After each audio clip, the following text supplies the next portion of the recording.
Welcome to Surya's TV good evening news.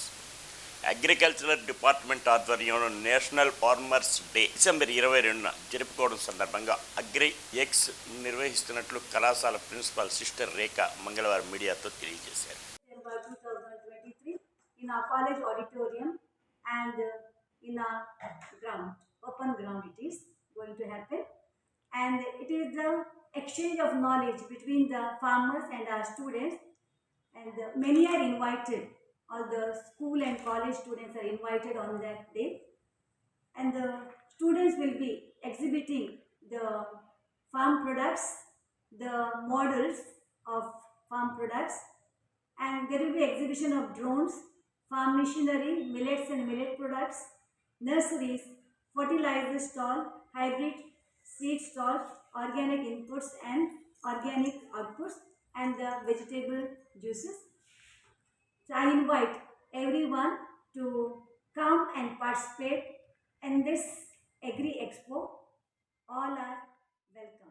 Machilipatnam నియోజకవర్గం మాజీ శాసనసభ్యుడు బొర్రా వెంకటస్వామి 40వ వర్ధంతిని నగరంలో మంగళవారం ఘనంగా నిర్వహించారు.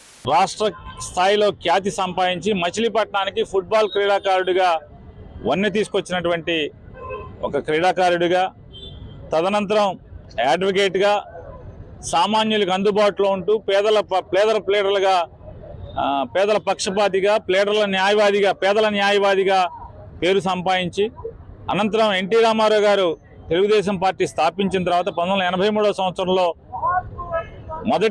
అప్పటి తెలుగుదేశం శాసనసభ్యుడిగా ఎన్టీ రామారావు గారి గుడివాడలో గెలిచిన దానికంటే కూడా అత్యంత భారీ మెజార్టీతో విజయం సాధించి దురదృష్టవశాత్తు ఆయన సేవ చేస్తూనే ప్రజాసేవలోనే మరణించడం, గెలిచిన కొద్ది కాలానికే ఒక సంవత్సరం చిల్లర కాలానికే ఆయన మరణించడం అనేది మచిలీపట్నం కూడా ఆనాడు ఎంతో నష్టపోయింది. అలాగే రాజకీయాల్లో ఆదర్శప్రాయుడు, అత్యంత నిరాడంబరంగా నిజాయితీగా ఆయన బతికిన నాళ్ళు కూడా ఒక రాజకీయ నాయకుడిగా, ఒక శాసనసభ్యుడిగా ఆయన జీవించిన విధానం ఇవాళ ఎంతోమందికి స్ఫూర్తిదాయకం. అటువంటి మహనీయుడికి ఘనమైన నివాళులు అర్పిస్తూ జోహార్ బొర్రా వెంకటస్వామి గారు.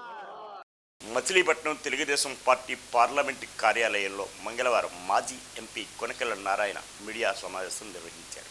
హెల్పర్స్ వారి న్యాయసమ్మతమైన కోరికల కోసం వాళ్ళు ఉద్యమం చేస్తూ ఉన్నారు. పెద్ద ఎత్తున జరుగుతున్న ఈ ఉద్యమాన్ని చిన్నాభిన్నం చేయాలని చెప్పి ఆశా వర్కర్ల యొక్క తలుపులు, వాళ్ళ గదుల యొక్క తలుపులు తాళాలు బదలగొట్టి వారు పిల్లల్ని వాళ్ళే ఇవన్నీ కూడా వండిస్తారని చూస్తూ ఉన్నారు. తల్లులు ఏం చెప్తా ఉన్నారంటే, అంగన్వాడీ టీచర్స్ ఉంటేనే మా పిల్లల్ని మేము బడికి పంపుతాం, అంగన్వాడీ టీచర్స్ కనుక లేకపోతే మేము బడికి పంపమని చెప్పి తల్లులు విస్మించుకుంటున్నారు. ఎందుకంటే అంగన్వాడీ టీచర్స్ యొక్క సర్వీసు ఆ తల్లులకు తెలుసు. పిల్లలకి ఏ లోటు రాకుండా కన్నా తల్లి లేని లోటు వాళ్ళు స్కూల్లో తీరుస్తూ ఈ అంగన్వాడీ టీచర్స్ పిల్లల్ని కంటికి రెప్పలాగా కాపాడుతూ ఉన్నారు. వారివన్నీ కూడా న్యాయసమ్మతమైన కోరికలు. కనీస వేతనం 26,000 రూపాయలు కావాలని, అలాగే సుప్రీంకోర్టు తీర్పు ప్రకారంగా గ్రాట్యుటీ పెన్షన్ కూడా వాళ్ళకి ఇవ్వాలని, అందరూ ఉద్యోగస్తుల మాదిరిగానే వాళ్ళని గౌరవించాలని చెప్పి ఈ అంగన్వాడీ టీచర్స్ హెల్పర్స్ కూడా ఉద్యమం చేస్తూ ఉన్నారు. దానికి గాను చంద్రబాబు నాయుడు గారు గతంలో ముఖ్యమంత్రిగా ఉండగా మచిలీపట్నం కలెక్టరేట్ కార్యాలయం నందు మంగళవారం కృష్ణా జిల్లా కలెక్టర్ రాజాబాబు, కృష్ణా జిల్లా ఎస్పీ జాషువాతో కలిసి సీఎం జగన్మోహన్ రెడ్డి నిర్వహించిన వీడియో కాన్ఫరెన్స్లో పాల్గొన్నారు. 25 లక్షల వరకు ఖర్చు అయ్యే చికిత్సలు కూడా ఆరోగ్యశ్రీలో చేర్చు. మీరు ఒకసారి గమనించినట్లయితే మనందరి ప్రభుత్వం అధికారంలోకి వచ్చిన తర్వాత ఈ 55 నెలల కాలంలో వేసిన అడుగులు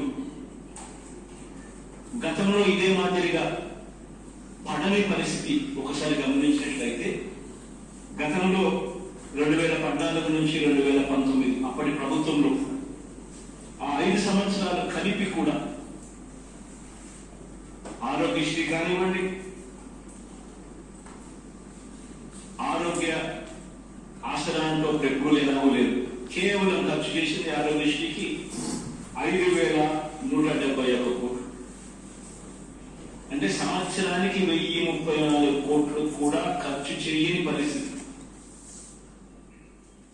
గతంలో యువగలం అనేది ఈవినింగ్ వాకింగ్ అని ఎమ్మెల్యే వెల్లంపల్లి శ్రీనివాస్ విమర్శించారు. అంటే నేను ఒకటే చెప్తా, యువగళం అనేది అదొక పాదయాత్ర అని చెప్పని మనందరం కూడా ఒకసారి ఆలోచించాల్సిన అవసరం ఉంది. అది ఈవినింగ్ వాకింగ్, మార్నింగ్ వాకింగ్ లాగా తప్ప ఏదైనా పాదయాత్ర అంటే వైఎస్ రాజశేఖర రెడ్డి గారు చేసిన పాదయాత్ర, వైఎస్ జగన్మోహన్ రెడ్డి గారు చేసిన పాదయాత్ర. ఆ పాదయాత్ర వల్ల ప్రజలకి కష్టాలు తెలుసుకొని ఆ రోజు ఆరోగ్యశ్రీ కానివ్వండి, ఫీజు రింబర్స్మెంట్ కానివ్వండి, ఆ రోజు ఆ పాదయాత్రలో ప్రజల కష్టాలు తెలుసుకొని రాజశేఖర రెడ్డి గారు పెట్టారు. ఆ తర్వాత జగన్మోహన్ రెడ్డి గారు పాదయాత్ర చేసిన తర్వాత అమ్మఒడి కానివ్వండి, చేయూత కానివ్వండి, పెన్షన్ పెంపు కానివ్వండి, ఆరోగ్యశ్రీని బలోపేతం చేయడం కానివ్వండి, ఫీజు రింబర్స్మెంట్ కానివ్వండి, ఇవన్నీ కూడా జగన్మోహన్ రెడ్డి గారు ప్రజల కష్టాలు తెలుసుకొని ఆయన ముందు రావడం జరిగింది. చంద్రబాబు పాదయాత్ర చేశాడు. పాదయాత్ర తర్వాత ఆయన ఏమైనా ఒక పథకం ఏమైనా ప్రజలకు ఇవ్వగలిగాడా? ప్రజల కష్టాలు తీర్చే అవకాశం ఒకటి కల్పించాడా? అదేవిధంగా నారా లోకేష్ యువగలం అని చెప్పని మీరే చెప్తారు పాదయాత్ర అన్నారు. మేమైతే పాదయాత్ర భావించట్లేదు, కానీ పాదయాత్ర అని చెప్పి మీరు చెప్తున్నారు. నేను ఒకటే చెప్తున్నా, అమ్మ ఒడికి అమ్మ వందనం అంటున్నాడు. దానికి ఏం తేడా ఏముంది? ఈరోజు జగన్మోహన్ రెడ్డి గారు ఇస్తుందే కదా నువ్వు కూడా ఇస్తా అని చెప్తుంది. ఇంకా నువ్వు అదనంగా ఏం చేస్తావు అని చెప్తున్నావు. 14 సంవత్సరాలు నువ్వు ముఖ్యమంత్రిగా పనిచేశారు. నువ్వు మంత్రిగా పనిచేశావు, మీ నాన్న ముఖ్యమంత్రిగా పనిచేశాడు.